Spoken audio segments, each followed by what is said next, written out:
बिस्मिल्लाहिर्रहमानिर्रहीम। उम्मीद करता हूँ सब आप खैर खैरियत से होंगे। सबसे पहले तो आपको अस्सलाम वालेकुम। आज आपके लिए मैं एक और न्यूज़ लेके आया हूँ और वो ये है कि PPSC Punjab public service commission के थ्रू कंप्यूटर ऑपरेटर की सीट्स आई हैं। तो आइए चेक कर लेते हैं कि वो कौन से डिपार्टमेंट की सीट है, कितनी सीट है उनमें, उसमें आप कितना कोटा है, कितना मेल और फीमेल के मेल फीमेल दोनों के लिए है। इसके अलावा उसकी एलिजिबिलिटी क्राइटेरिया क्या है, उसमें अप्लाई कैसे करना है, तो ये सब मैं आज आपको बताऊंगा, उसकी सारी प्रॉपर डिटेल। तो हम वीडियो में शुरू से लेकर एंड तक जुड़े रहिएगा हमारे साथ। सबसे पहले आपने गूगल पे आ जाना है, पीपीएससी की वेबसाइट इस तरह लिख लेंगे तो आपके पास इस तरह पीपीएससी का वेबसाइट शो हो जाएगी। इस पर क्लिक कर देंगे तो जिसके अब क्लिक करने के फ़ौरन बाद आपके पास ये पीपीएससी की वेबसाइट का होम पेज ओपन हो जाएगा। जैसे ही होम पेज ओपन हो जाएगा आपने आ जाना है जॉब्स पे आ जाएंगे तो आपने I have read and understood this पे क्लिक कर देना है और इसके बाद आपको जॉब शो होना शुरू हो जाएंगी, जिसमें काफ़ी सारी जॉब्स हैं। लेकिन हम बात कर रहे हैं कंप्यूटर ऑपरेटर की ये सीरियल नंबर 6 है, ये इनका केस नंबर है, आप चेक कर लीजिएगा। ये जो सीट्स आई हैं कंप्यूटर ऑपरेटर सिस्टम ऑपरेटर की, ये है Punjab revenue authority finance department में है। ठीक है, इसकी जो लास्ट डेट है वो अप्लाई करने की 31 तारीख है 12वें महीने 2025 की। तो अभी काफ़ी दिन पड़े हुए हैं इसकी, आप जल्द से जल्द अप्लाई कर सकते हैं। 600 रुपया इसकी फ़ीस है। ये मतलब ऑलरेडी आप लोगों को पता भी होगा, जो अप्लाई करते हैं पीपीएससी के थ्रू 600 रुपया ही फ़ीस होती है, कईयों की ज़्यादा होती है, लेकिन आमतौर पर पीपीएससी की 600 ही फ़ीस होती है। ठीक है, अगर इसकी आप इजीली फ़ी ऑनलाइन जैस कैश इजी पैसा के थ्रू आप पे कर सकते हैं। अगर नहीं आपको मुश्किल आती है, आप नहीं पे कर सकते, आपको नहीं तरीका था, हमें कमेंट में मेंशन कर सकते हैं। ठीक है, हमारी टीम जो है आपको जल्द से जल्द रिस्पॉन्स करेगी और आपका इशू ये रिजोल्व करवाएगी। ठीक है, तो सबसे पहले आ जाना है, आपने इस पे क्लिक कर देना है कंप्यूटर ऑपरेटर पे। कंप्यूटर ऑपरेटर सिस्टम ऑपरेटर पे हमने क्लिक करके आ जाना है इसके नेक्स्ट पेज पे। तो यहाँ पे आपको शो होना भी शुरू हो जाएगा कि यहाँ पे आपको शो होना शुरू भी हो जाएगा computer operator system operator Punjab revenue authority finance department आप अप्लाई कर रहे हैं। क्वालिफिकेशन सेट हम चेक कर लेते हैं। ठीक है, क्वालिफिकेशन इसके लिए क्या रिक्वायरमेंट है, इसके लिए आपके पास होना चाहिए बीए बैचलर डिग्री होनी चाहिए 2nd डिवीजन में, और आपके पास 4 मंथ का कंप्यूटर लैंग्वेज का कोर्स होना चाहिए। ठीक है, वो किसी भी प्राइवेट इंस्टीट्यूशन से भी हो सकता है, वो किसी भी गवर्नमेंट इंस्टीट्यूशन से भी हो सकता है जिसको गवर्नमेंट ने अलाउ किया हुआ है। ठीक है, सेकंड आपके पास होनी चाहिए bachelor of computer science 2nd division minimum require है, और बीए की भी 2nd डिवीजन ही रिक्वायर है। किसी भी हायर एजुकेशन यूनिवर्सिटी से जो आपने किया हो तो चल सकता है। इसकी टोटल 42 सीट्स हैं। वुमेन क्या इसमें 8 सीटें हैं, स्पेशल पर्सन की 2 हैं, माइनॉरिटी कोटा इसमें 2 है। ठीक है, 15वां स्केल की ये जॉब है। इसमें जो एज लिमिट है वो 21 से लेके 28 साल तक इसकी रिक्वायर है, और 5 साल की रिलैक्सेशन दी गई है। आपके पास 33 साल टोटल बन जाएंगे, 33 साल आपकी उम्र बन जाती है, जो मेल हजरात अप्लाई कर सकते हैं। और फीमेल के लिए ज़्यादा रिलैक्सेशन है, उन्हें 8 साल की है तो उन्हें 36 साल तक फीमेल अप्लाई कर सकती हैं। ठीक है, इसके अलावा जो ट्रांसजेंडर हैं वो भी अप्लाई कर सकते हैं, वो उनके CNIC के कंटेंट की बेस पे वो अप्लाई कर सकते हैं। ठीक है, तो पोस्टिंग जो होगी वो पंजाब में किसी भी जगह पे हो सकती है, लेकिन होगी पंजाब के अंदर ही। ठीक है, ये उन्होंने नोट में नीचे क्लियरली मेंशन भी किया हुआ है कि 4 मंथ ट्रेनिंग सर्टिफिकेट जो कंप्यूटर लैंग्वेज का है गवर्नमेंट इंस्टीट्यूशन से या प्राइवेट इंस्टीट्यूशन से होना चाहिए, जो गवर्नमेंट ने जिनको अलाउ किया हुआ है। ठीक है, तो ये है, आगे हम प्रोसीड कर लेते हैं। जैसे ही हम प्रोसीड पे क्लिक करेंगे तो हमारे पास इस तरह का शो होना शुरू हो जाएगा इंपॉर्टेंट इंस्ट्रक्शन जो है अप्लाई करने की। इसके बाद आई कंफर्म डेट पे हम जब आप क्लिक कर देंगे तो अप्लाई ऑनलाइन पे आ जाना है। हम आगे आएंगे, हमारे पास इंपॉर्टेंट इंस्ट्रक्शंस आ जाएंगी इस जॉब के हवाले से। हमने आई कंफर्म डेट पे क्लिक कर देना, अप्लाई ऑनलाइन के बटन पे क्लिक कर देंगे। तो अप्लाई ऑनलाइन पे बटन पे क्लिक करेंगे तो यहाँ पे भी आपको आपकी डिटेल शो देंगी, आप कौन सी पोस्ट के लिए अप्लाई कर रहे हैं, कौन सा डिपार्टमेंट है। ठीक है, यहाँ पे आपने अपना CNIC नंबर डाल देना है। ठीक है, मैं एग्जाम्पल के तौर पर कोई भी रैंडम आप लोगों को समझाने के लिए मैं CNIC नंबर डाल रहा हूँ। ठीक है, इसी तरह ऊपर डाल लेना आपने डैशेस के साथ और नीचे डाल लेना डैशेस के बगैर।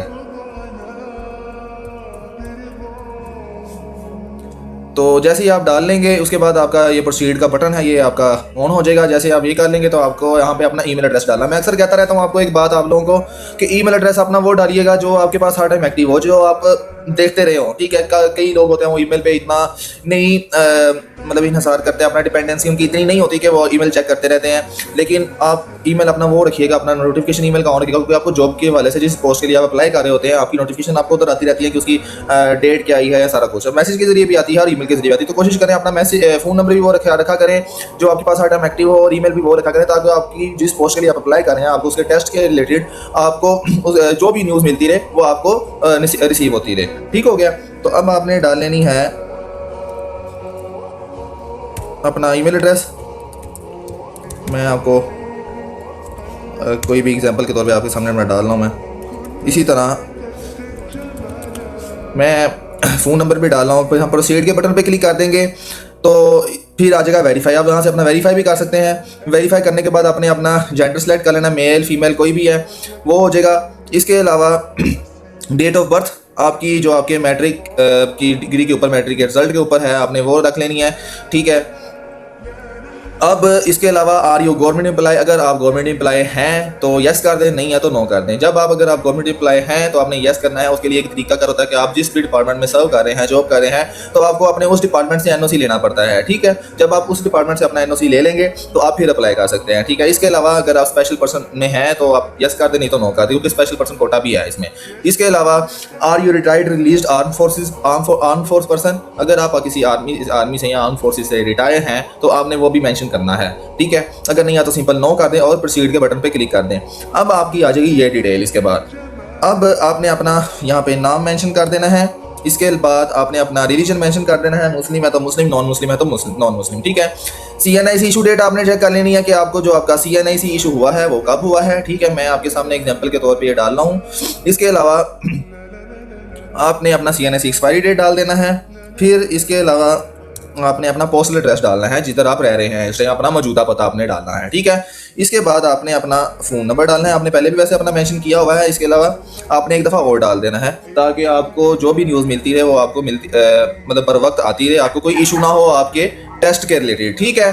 तो ये चीज़ें हैं।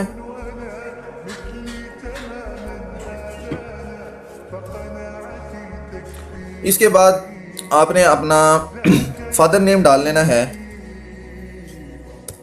फादर का ऑक्यूपेशन क्या है, अगर वो बिजनेस करते हैं, गवर्नमेंट सर्वेंट हैं या प्राइवेट सर्विस है, जो भी है वो आपने अपना मेंशन करना है। इसके बाद आपने अपना डाल लेना है डोमिसाइल, कि आपका डोमिसाइल कौन से डिस्ट्रिक्ट का बना हुआ है वो डाल लेना है। इसके अलावा डोमिसाइल की इशू डेट आपने डाल लेनी है। फिर आपने अपना मैरिटल स्टेटस जो है वो डाल देना है कि आप सिंगल हैं या मैरिड हैं, आपने वो डाल लेना है। कन्विक्टेड बाय कोर्ट मार्शल, अगर आप किसी भी कोर्ट ट्रायल में कन्विक्टेड रहे हैं तो वो आपने डाल देना है। फिर इसको आपकी डिटेल देनी पड़ेगी, अगर नहीं है तो सिंपल नो कर दें, ठीक है।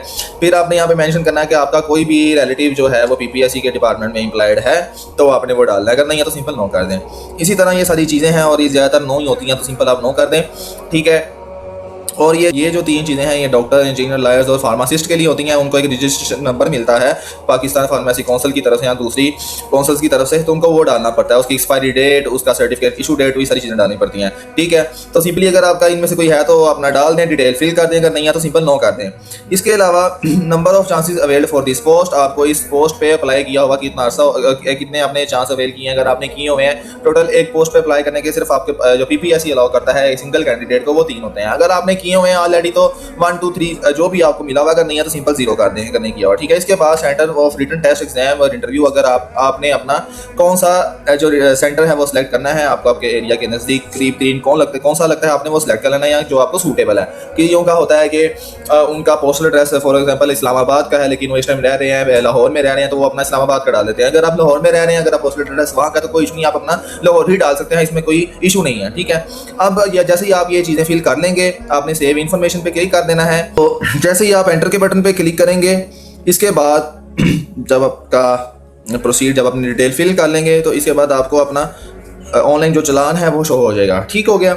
आपको आपकी candidate case number, post name जिसके लिए आप अप्लाई कर रहे हैं, इसके अलावा उसकी सारी आप चीज़ें आप मैच कर सकते हैं, ठीक है। अमाउंट जो है आपकी 600 है, ये आपका चलान है, आपकी PSID नंबर ये शो हो रही है, ठीक है। आपने अपने सिंपल हाल इसका यही, आप किसी बैंक पे भी जाके उन्हें ये दिखा सकते हैं, वो आपको कर देंगे। लेकिन कई बैंक वाले इशू करते हैं, तो सिंपल हाल ये आप इजी पैसा या जैज़ कैश की ऐप पे आपको इजीली शो हो जाता है। गवर्नमेंट फ़ी पे जाके अपना उधर सेलेक्ट कर लेंगे ऑनलाइन चलान, और उधर अपना ये PSID जो नंबर है, उधर अपना ये जो PSID नंबर है ये डालेंगे, तो आपको अपनी सारी डिटेल शो हो जाएगी उधर भी, ठीक है। और आप अपना 600 वहाँ पे कर देंगे, तो आप इस वेबसाइट पे आके नेक्स्ट पे बटन पे क्लिक कर देंगे, तो आप अपना क्वालिफिकेशन सेट डाल लीजिएगा। सेट डालने के फ़ौरन बाद आपका अप्लाई हो जाएगा। तो ये है सारा तरीका। अगर किसी भी कैंडिडेट जो अप्लाई करना चाहता है उसको समझ नहीं आ रही अप्लाई करने की, तो आप हमें कमेंट में मेंशन कर सकते हैं, हम विद इन 24 आवर्स के अंदर अंदर आपका इशू जो है रिजॉल्व करवाएंगे। तो ये थी आज की वीडियो। आज के लिए इजाज़त दीजिए हमें, अल्लाह हाफिज़। और ये वीडियो अपने फ्रेंड्स, अपने सर्कल के साथ, अपनी फैमिली के साथ शेयर करें, ताकि जो लोग ख्वाहिशमंद हैं अप्लाई करने के, अप्लाई करें।